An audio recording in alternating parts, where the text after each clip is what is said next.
Dude, Hey, what's up? what you reading? The Bible. You're reading the Bible? Yeah. Dude, why are you reading the Bible? For class? No, I just... Okay, so you're just reading the Bible.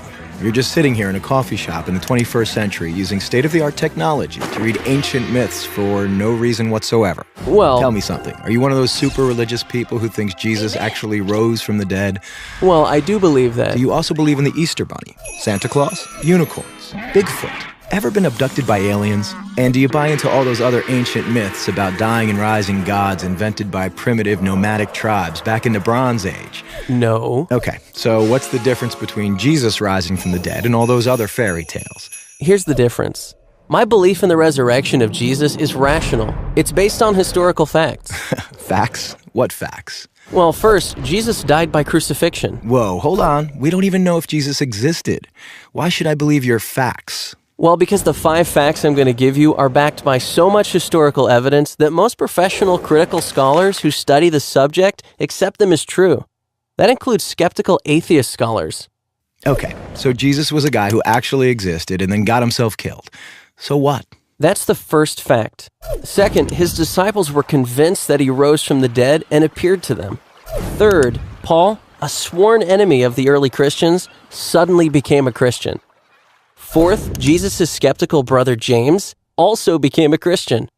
And fifth, the tomb where they put Jesus' body was empty.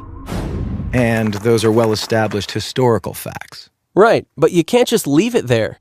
These facts demand an explanation. Otherwise, you've got a big hole in human history. Okay, here's an explanation. They all lied. It was a conspiracy, the most monumental prank ever perpetrated. His followers stole his corpse from the tomb and then started telling everybody he was alive. That's the conspiracy theory. The problem is it doesn't explain the facts. How do a few spineless fishermen, cringing in fear for their lives, subdue a bunch of well-armed, professional Roman guards, roll away a 2-ton stone, steal a body, then hide it from a city swarming with people trying to find it? And why would they do it? The disciples had absolutely nothing to gain by lying about Jesus' resurrection. In fact, they were persecuted, and we have good historical evidence that 5 of them were martyred because of their claim that Jesus rose from the dead. Apparently, not a single one of them ever recanted. People don't willingly die for something they know isn't true. They were there. They knew whether it was true or not. All right, another theory. The disciples thought they saw Jesus alive after he died, but it was just wishful thinking. They were stressed and just kind of hallucinated. The hallucination theory also lacks explanatory power. 500 witnesses saw Jesus at the same time, and the disciples touched him.